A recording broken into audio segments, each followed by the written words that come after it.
No me gusta porque no toda persona que tenga una noción católica es imperiofílica. Es una gesta histórica posiblemente sin precedentes en la humanidad. Las Casas es el archiespañol. El archiespañol. Por eso dice Vives, vivimos una época en que callar y hablar es igual de peligroso. Porque en el fondo la reforma es la utilización popular de la imprenta. Los españoles no eran antiindígenas, por lo tanto no tenían ninguna voluntad de generar ningún holocausto ni nada que se le parezca. No querían exterminar a nadie. La pregunta es, ¿aceptaría un debate con María Elvira Roca? Darle dignidad a nuestros conciudadanos, ¿no?, que están muertos en las cunetas, eso no es política, eso es moral. Este es el punto. Quizás nuestras relaciones con Flandes no hubieran sido imperiales, pero habrían sido federales. Solo el más estúpido de nosotros podría desear regresar a las condiciones de la República. Fíjate, ni siquiera la derrota de Westfalia significó para la vida española un cierre de que la monarquía, que es efectivamente la culminación de la transición y de la revolución pasiva, solo estará realmente apoyada cuando la derecha tiene que apoyarla, porque tiene que apoyarla, pero los vencidos puedan gobernar con ella.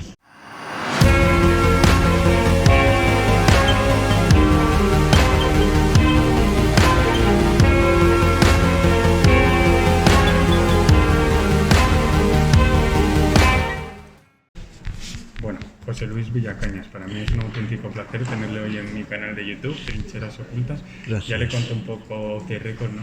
Que han venido por aquí historiadores ya de la talla de Carlos Martínez Sau, Enrique Moradillos, y siempre está el tema de siempre, que lo vamos a ir tocando a lo largo de la entrevista. Sí. Seguro que saben mis suscriptores cuál es, porque es el que siempre tocamos en el canal, pero creo que es muy interesante que nos venga a hablar hoy primero, antes de meternos de lleno también en esa parte de la entrevista, de su nuevo libro sobre Franco, que nos cuente un poco cuál es el gran objetivo que persigue tras esta publicación. El objetivo, naturalmente, es el de formar una ciudadanía democrática madura, que esté en condiciones de recordar, que esté en condiciones de entender su propia historia, de entender las dificultades de su historia, los efectos de su historia y estar, por supuesto, en condiciones de asumir una responsabilidad en todo presente. Por supuesto, aparte de esta aspiración general, está la aspiración, podemos decir que más profunda, de naturaleza moral, más que política, que es hacer falsa la tesis de Eliot, el gran poeta T.S. Eliot, que decía que ningún país que ha experimentado una guerra civil la ha superado jamás. Él, por supuesto, hablaba así de los años 20-30 de los Estados Unidos y hablaba fundamentalmente de los Estados Unidos, de la enorme grieta que produjo la guerra de secesión. Pero yo creo que la humanidad no puede aceptar esa tesis. No podemos llegar a la desesperación de pensar que efectivamente si ha ocurrido una guerra civil, esto es una herida que jamás se puede superar, porque en este caso estaríamos hablando de España, donde no ha habido solo una guerra civil, ha habido varias, ¿no? Sí. Y por lo tanto esto nos condenaría de un modo muy especial. Yo me niego a aceptar esa condena o ese destino, y este libro en realidad está escrito justamente para mostrar la posibilidad de superar ese trauma, ¿no? Y yo uso y utilizo una estrategia que ha estado formada durante mucho tiempo por mis estudios sobre psicoanálisis, sobre Freud. Utilizo una estrategia freudiana que consiste, en aplicar a la historia de los pueblos lo que el propio psicoanálisis aplica a la historia de los seres humanos, ¿no? Por eso el libro se cuenta como una especie de novela, que es lo siguiente. Freud decía de manera muy clara que solo se olvida lo que se recuerda bien. Esto es paradójico, ¿no? Porque creo que, evidentemente, bien, solo se olvida lo que se recuerda bien, en el sentido de que cuando tú recuerdas bien, los recuerdos no te asaltan, no te dominan, no te pueden, no te vienen de una manera como el ladrón furtivo, ¿no? Dominando tu alma. El recordar bien forma parte de la elaboración del duelo, forma parte de la producción de distancia, ¿no? Y yo creo que tenemos que producir distancia respecto de la guerra civil. ¿Y este libro usted piensa que ayudará a producir esa distancia? Sin ninguna duda, porque muestra, porque tiene una elaboración poética específica, ¿no? Yo no sé, me imagino que conocerás esta obra de Hayden White, ¿no?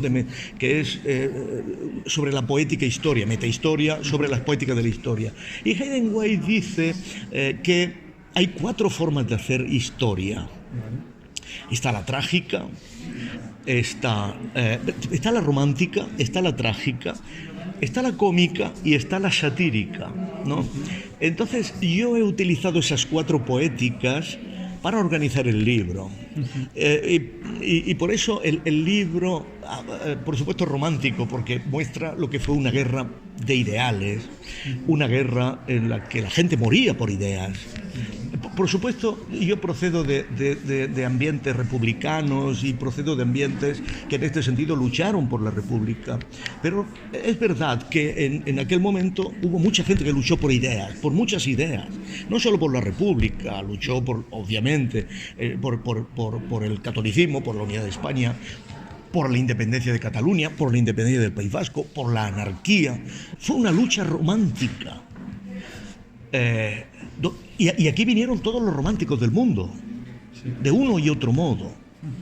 Por lo tanto, fue una lucha de ideas, una lucha romántica, una lucha en que existen perdedores, obviamente, perdedores con los que yo estoy sentimentalmente vinculado, claro, y que pues esto genera, como siempre, ¿no? Como siempre que hay una lucha, genera identificaciones, ¿no? Ahora, aparte de romántica, es trágica, ¿no? Porque las fuerzas que puso aquello en movimiento, las fuerzas que se levantaron en ese momento, fuerzas hercúleas, a veces sobrehumanas, ¿no? Son fuerzas que arrastraron a todos, que no estuvieron en condiciones de ser controladas ni dominadas, ¿no? Y por lo tanto genera una tragedia en la medida en que se impone un destino, ¿no? Que evidentemente es inhumano, ¿no? Pero esas fuerzas trágicas al final no pueden hacer imposible la vida. Y por eso el libro tiene una cierta dimensión cómica. Porque la comedia lo que nos dice es que la vida es más fuerte que la tragedia, y que la vida sigue, y que la vida continúa, y que con dificultades se abre paso, y que por lo tanto tienen que estar en condiciones de convivir fuerzas diferentes, ¿no? ¿Y con qué objetivo usted centra el libro en la revolución pasiva? ¿Qué es esto de la revolución pasiva de Franco? La revolución pasiva es la segunda parte del libro. La primera parte del libro es el príncipe nuevo. En la primera parte del libro me dejo guiar por Maquiavelo, porque Maquiavelo ha definido lo que es un príncipe nuevo. En realidad me dejo guiar por 2 obras de Maquiavelo, fundamentalmente. Por la vida de Castruccio Castracani, que es la vida de un condottiero, y yo muestro cómo la biografía de Maquiavelo, definiendo el tipo humano de condottiero, es la biografía de Franco. Estructuralmente es la biografía de Franco. Pero luego me baso en El Príncipe de Maquiavelo para mostrar cómo la actuación de Franco sigue al pie de la letra El Príncipe de Maquiavelo. La sigue al pie de la letra. Por supuesto, Franco no es un republicano como Maquiavelo era. Y por supuesto, Franco no entra en comentarios a la primera década de Tito Livio, ¿no? Que es la gran obra republicana de Maquiavelo. Maquiavelo escribe El Príncipe para decir, bueno, así actúan los que se elevan al principado nuevo, ¿no? Y por supuesto, descripción que hace Maquiavelo del príncipe nuevo es una descripción inmoral. El príncipe nuevo fundamentalmente está más allá del bien y del mal, es nietzscheano, ¿no? Y Franco se comportó así, ¿no? Por eso tuvo que ser cruel, se convierte en un dictador, se convierte en alguien que destruye al pueblo republicano, todo lo que Maquiavelo dice que hacen los príncipes nuevos, ¿no? Pero a partir de cierto momento, 1959 lo sitúa. 1959, pero viene formándose antes, sí. A partir de cierto momento, Franco aspira, indicado por Maquiavelo, a convertirse en un príncipe civil, no en un príncipe militar, en un príncipe civil. Y aspira fundamentalmente, no solo, dice Maquiavelo, a tener armas propias y buenas armas, sino que, como dice Maquiavelo, las buenas armas siempre han producido buenas leyes. Donde hay buenas armas, hay buenas leyes. Donde hay buenas leyes y malas armas, no hay nada. Y Franco organiza toda una construcción que es una revolución pasiva. ¿Por qué es una revolución pasiva? Porque recoge ideales de modernización de los vencidos y los realiza controlando los tiempos, controlando la organización, controlándolo todo. Pero eso tiene sus costes. Los costes es que tiene que romper con determinados aliados que le ayudaron a la victoria, ¿no? Y evidentemente esto significa que tiene que romper con la aristocracia terrateniente, tiene que romper con cierta comprensión del ejército, tiene que romper con cierta comprensión de la Iglesia, tiene que romper con la falange y tiene, en este sentido, que producir hombres nuevos. Tiene que ir hacia un nuevo destino. Tiene que ir hacia un horizonte nuevo, sí. Con hombres nuevos. Y este es el momento en que irrumpen como gestores de esos nuevos intereses y de ese nuevo horizonte, irrumpen los hombres del Opus Dei, los tecnócratas, ¿no? Los hombres que tienen una aspiración fundamental: vincularnos todo lo que sea posible con Europa sin poner en tela de juicio a Franco. Y en esa operación entra Europa entera. En esa operación entra Alemania, entra De Gaulle, entran los belgas, entra en cierto modo también Italia, que se deciden a mantener, a forzar en España la configuración de un capitalismo que implique una modernización económica, por supuesto, pero que implique fundamentalmente una modernización del Estado. Y esto lleva consigo una transformación completa del aparato administrativo del Estado. Una transformación de los ministerios, una transformación del Consejo de Ministros, una transformación del derecho administrativo, tan importante como que los ministerios tengan que estar sometidos al derecho administrativo. Cosa que antes, con los ministerios falangistas, aquello era completamente una actividad discrecional de gasto, de endeudamiento y de arbitrariedad, ¿no? Esa construcción del Estado, claro, implica, en último extremo, la configuración de una nueva forma de vida. Y esto es lo que pronto entra en tensión con el aparato político y el aparato cultural del franquismo. O sea, una revolución pasiva poco a poco tiene que ir modernizando aspectos de la vida para llegar a su culminación, que es la configuración de una cultura nueva y de una política nueva que responda a esa cultura, ¿no? Y esto es lo que usted está defendiendo en el libro. Y yo lo que defiendo en el libro es que esa revolución pasiva triunfa en este sentido, España cambia de arriba abajo, pero Franco se da cuenta muy pronto que no puede en modo alguno ultimar toda esta transformación, por lo tanto que su revolución pasiva es imperfecta, porque no cuenta con fuerza de la cultura para hacerlo, porque pierde la universidad muy pronto y porque al no tener una cultura creativa que acompañe esa revolución pasiva no puede tener una política propia. Y por eso, desde el primer momento que se da cuenta de las tensiones que se está elaborando ahí, desde ese primer momento se descubre que hay que pensar en una transición. La transición es una previsión del propio régimen de Franco. Y originariamente los hombres del Opus Dei que están llevando toda la manija y que se dan cuenta de que hay una tensión interna porque no logran producir un aparato cultural y no logran producir un aparato político, se dan cuenta que hay que ir a una transición. Y que en esa transición es donde dejan a la transición la configuración de la cultura y de la cultura política que estabilice las reformas propias de la revolución pasiva, que estabilice el capitalismo español, que estabilice la estructura económica de España, que estabilice el sistema productivo y que efectivamente estabilice, en cierto modo, el sistema social, ¿no? Un sistema social de clases medias, etcétera, etcétera. Por eso, la revolución pasiva de Franco solo se cierra con la transición, que es donde la transición encuentra su verdadera forma política. Y aquí yo subrayo en el capítulo final la importancia que tiene el rey. La importancia del rey es porque el rey, que está muy bien asesorado, y ahí cuento la entrevista que tiene con el general Walter, con Vernon Walter, que es un emisario directo de Nixon. El rey se da cuenta de que la única forma de cerrar esa revolución pasiva, ¿no?, de la que él va a ser el beneficiario, ¿no? Ahí utilizo también a Maquiavelo, la comedia de la mandrágora.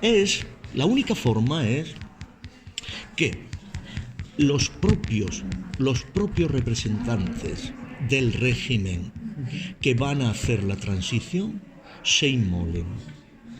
Y esto es lo que le pide a Fernández Miranda, que es el gran artífice real de la transición, y a Suárez. ¿Por qué? Le pide que se inmolen porque la transición no estará cerrada mientras no gobiernen los vencidos. Y esto es lo que, en cierto modo, presiona a favor del gobierno de Felipe González y al gobierno de la Restauración de Cataluña. De tal manera que el rey hace el cálculo preciso de que la monarquía, que es efectivamente la culminación de la transición y de la revolución pasiva, solo estará realmente apoyada cuando la derecha tiene que apoyarla, pero los vencidos puedan gobernar con ella. Vale. Yo creo que ha quedado muy claro esto, José Luis. Una parte a mí que me ha parecido muy curiosa y que quiero a ver qué opina usted. Me comenta que usted aspira con este libro a conseguir ya cerrar una herida, ¿no? Que una guerra civil no tiene por qué estar siguiendo. Yo escribo sin herida. Vale. No, la escritura está hecha sin herida. Sí, no me refiero a la suya propia, me refiero a la general, por supuesto. Y quiero proyectar mi punto de vista, que está hecho sin herida, por eso es cómico al mismo tiempo, por eso a veces es satírico, por eso es humorístico.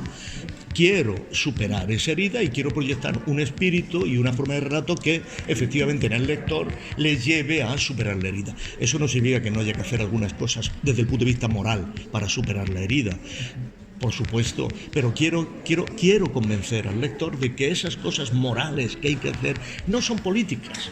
O sea, darle dignidad a nuestros conciudadanos, ¿no?, que están muertos en las culetas, eso no es política, eso es moral, eso es comportarse cada uno, el cristiano como cristiano, el que no sea cristiano como patriota, el que no sea patriota como persona que tiene una mínima dignidad, ¿no? Y por lo tanto, en este sentido, yo creo que eso es algo que nos compete a todos hacer, ¿no? Y por supuesto habrá mucha gente que tenga herida y que sin esa configuración moral no podrá hacerlo. Pero en último extremo, la herida política es la que hay que saldar. Porque en cierto modo podemos decir que somos un pueblo nuevo, somos un pueblo diferente del de la República. Sí. nosotros no, solo el más estúpido de nosotros podría desear regresar a las condiciones de la República.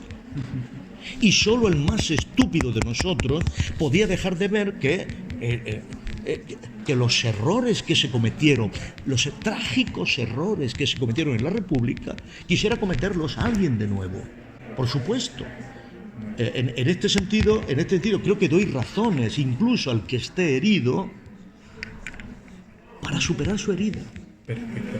Entonces, cuando usted ve lo que realiza, lo que sucedió de sacar del Valle de los Caídos a Francisco Franco, me gustaría saber, ¿usted qué opina de esto? ¿No le parece que es volver a abrir la herida? ¿O le parece que esto es una manera de cerrarla? Porque claro, estamos hablando ya de su libro, pero están sucediendo también cosas paralelamente en este aspecto. No, el último capítulo que yo le dedico a la vida de Franco, aparte de, se titula Muerte entre las flores, bueno, es un guiño a la famosa película, pero el último capítulo, antes del epílogo, es sobre el Valle de los Caídos. Y efectivamente ahí propongo, ¿no?, una valoración, una interpretación de la cuestión del Valle de los Caídos, ¿no? En mi opinión, el Valle de los Caídos, por supuesto, tiene una genealogía. Es la obra de un psiquismo particular, que no es el mío, que posiblemente no sea el tuyo, ¿no? Que posiblemente no haya nadie en estos momentos dotado de ese psiquismo. Yo analizo la construcción, incluso arquitectónica, del Valle de los Caídos a partir de los grabados de un grabador alemán, novelista, pintor, que se llama Kubin. Kubin, y pongo las porque los derechos no podíamos reproducir las fotos de los grabados, ¿no? Pero están en internet, y doy la cita de internet, ¿no?, donde se pueden ver, y que todos ellos vienen, o muchos de ellos se construyen como una serie que se titula Leviatán. Leviatán, ya sabes, ¿no?, el mito del soberano, el mito del Estado, el mito en cierto modo, del estado de masas, ¿no? Y todos esos grabados nos representan un símbolo del Estado, ¿no? En algunos casos es un monumento, que él, con cierto humor, no pone una cruz, pone una luna creciente, pero que podría ser el símbolo de otro Leviatán, ¿no? Y en otros momentos pone una gran morsa, el símbolo del Leviatán más famoso, ¿no? O el pez bíblico, ¿no? El pez bíblico, pero siempre debajo pone cráneos y calaveras. Y en unos grabados se ven filas infinitas de seres humanos, ¿no?, que van camino de esa gran morsa que los va a devorar y sobre cuyos huesos se va a sentar. Esto es un mito pagano. Leviatán, para la Biblia, el libro de Job, que es donde aparece, en el fondo es Asiria y Egipto. Sí. Estos son. Eso no es cristiano. Aunque haya una cruz arriba, lo que realmente hay ahí es una celebración de la dimensión sacrificial del Estado. Esto Asurbanipal lo hacía, o Ramsés, pero esto no es nuestra mentalidad. Pero sin embargo, los que hay abajo son nuestros conciudadanos. Y yo creo que la única manera real de resignificar el Valle de los Caídos es reconciliarlo con nuestra noción de dignidad humana, que, como digo, para los cristianos será una, y para los que sean únicamente, tengan un sentido de dignidad moral, será otra. Y para mí no puede ser la celebración de uno, tiene que ser la celebración de todos.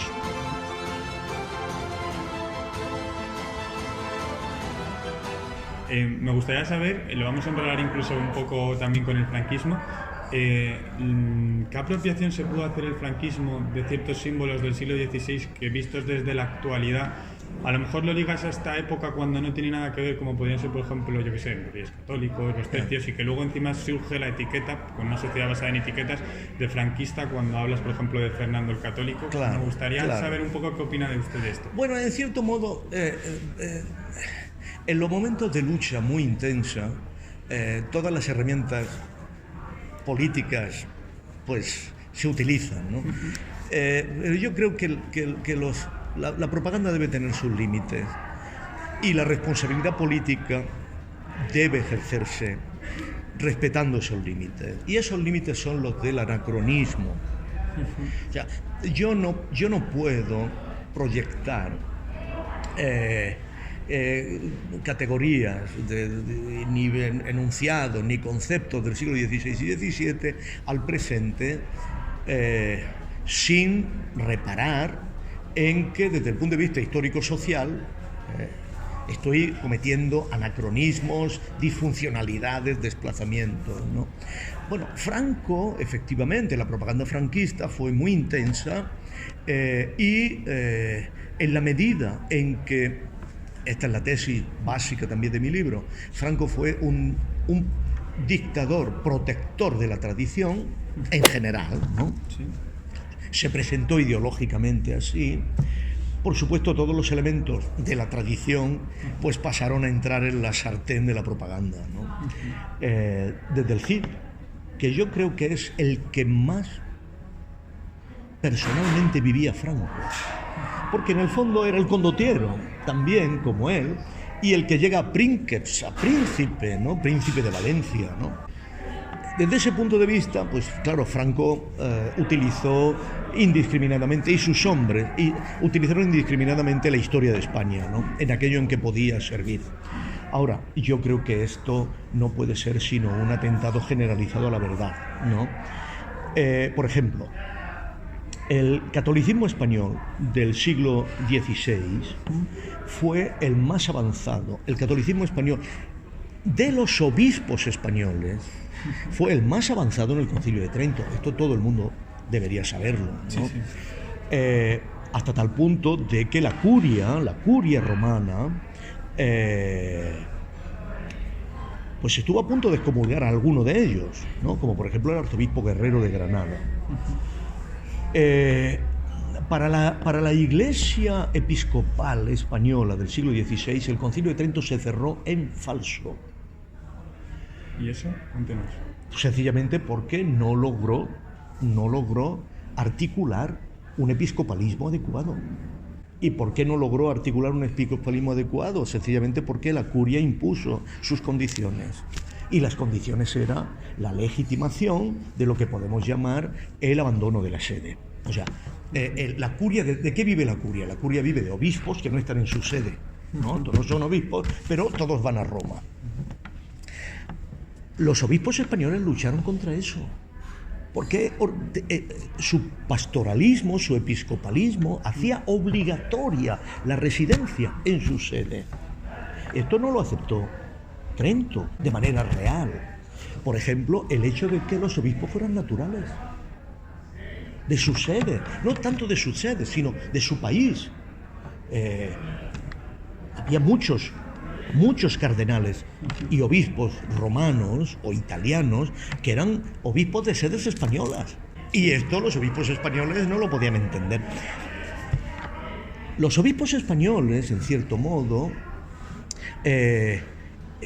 desearon ir siempre más allá del concilio, de lo que se veía que era la iniciativa de la curia del concilio, y siempre se negaron a hacer el concilio en Trento. Perdón, se negaron a ir a Bolonia, ¿no? Cuando el Papa traslada el concilio a Bolonia. Las resistencias que hubo de los representantes españoles en el concilio fueron muy grandes. Y esto implica, ¿no?, reconocer la pluralidad extraordinaria de la Iglesia española.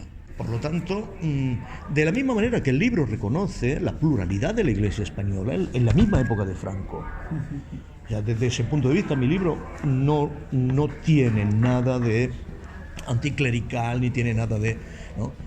Al contrario, en muchas ocasiones muestro que a Franco estaba íntimamente interesado en mostrar la Iglesia española como un monolito, pero que en el fondo nunca fue así.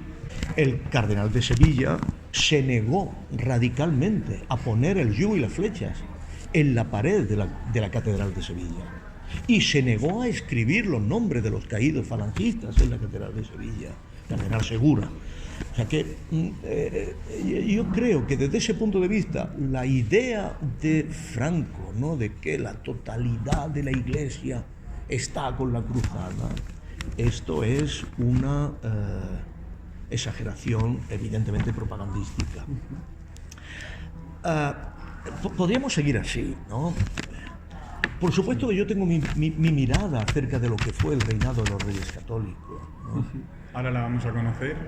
Pero sea cual sea la mirada que tengas, lo que no puedes ignorar es la complejidad de la vida española, castellana y española en general en esa época. Y tú puedes subrayar unas perspectivas o puedes subrayar otras, pero era un cosmos extraordinariamente rico y extraordinariamente plural, ¿no? ¿Qué diferencia el español del siglo XVI de la época, por ejemplo, franquista? La diferencia fundamental es que a partir de la fundamentalmente, fíjate, ni siquiera la derrota de Westfalia significó para la vida española un cierre histórico, ¿no?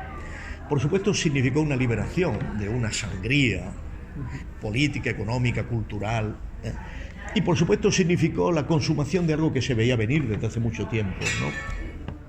En este sentido, yo siempre prefiero mirar las cosas desde donde las miraba Saavedra Fajardo, al que he dedicado muchas horas de estudio.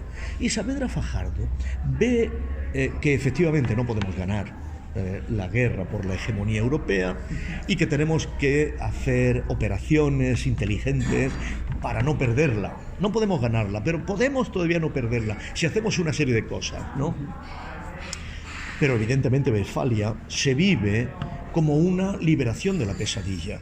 Y esto se ve claramente en algo, que un reinado con un rey impotente como Carlos II sea capaz de mantener un imperio. O sea, cuando el rey como tal ni siquiera existe, España es capaz de mantener un imperio y es capaz de vencer la Revolución de Mesina, por ejemplo, ¿no? En 1678 aproximadamente. Y es capaz de mantener América. ¿Por qué? Fundamentalmente porque los españoles respiran aliviados del final. Para usted, conocedor ya de esta parte de la historia, para usted España, el Imperio Español, perdió mucho más de lo que ganó en Flandes. En ese momento geopolítico, por ejemplo, hablando. Eso es muy difícil de responder así, ¿no? Hay autores, historiadores famosos, ¿no?, que en cierto modo pueden decir que toda la cuestión del imperio mirada desde el punto de vista económico acabó en tablas, ¿no? Se ganó tanto como se perdió, ¿no? Pero yo no miro las cosas desde el punto de vista económico. Usted desde lo moral. Desde lo moral, desde lo cultural, desde lo ideal, ¿no? Yo creo que España, por una parte, estuvo en condiciones de producir inteligencias europeas, justamente por las especiales relaciones con Flandes, ¿no? Luis Vives, al que he dedicado una monografía, Luis Vives no se entiende sin las especiales relaciones entre España y Flandes, ¿no? Y es una gran cima del espíritu.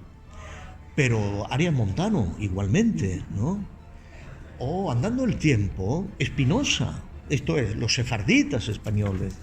Los sefarditas españoles no van a Flandes por casualidad, van a Flandes porque efectivamente ahí pueden mantener relaciones comerciales con la parte católica, ¿no? Amberes y demás, ¿no? Por lo tanto, las guerras con Flandes, en la medida en que testimonian la voluntad de estar vinculados a Europa, no puedo decir, ¿no?, que fueran en sí mismas, ¿no?, un desastre. El desastre fue la manera en que se condujeron, o el desastre fue hacerlas inevitables. Pero que España se proyectara hacia Flandes es algo inevitable porque lo venía haciendo desde 2 siglos antes. Nuestras relaciones con Borgoña no proceden del siglo XVI, son relaciones muy antiguas, desde el siglo XI, desde que Cluny pone los pies en España, en 1080 y tantos. Desde ese momento nuestras relaciones con la Borgoña nos han dado permanentemente estructuras nobiliarias y estructuras de la propia dinastía. No. El problema es por qué se tiene que producir una guerra.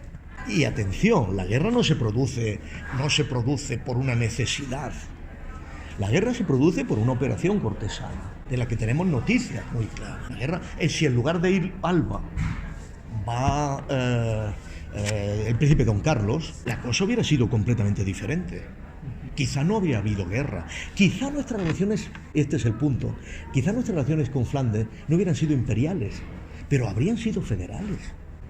Quizá no habrían sido basadas en una monarquía unitaria en Madrid, pero posiblemente podrían haber sido sobre casas monárquicas afines, que es lo que propone Saavedra Fajardo. Hagamos allí una monarquía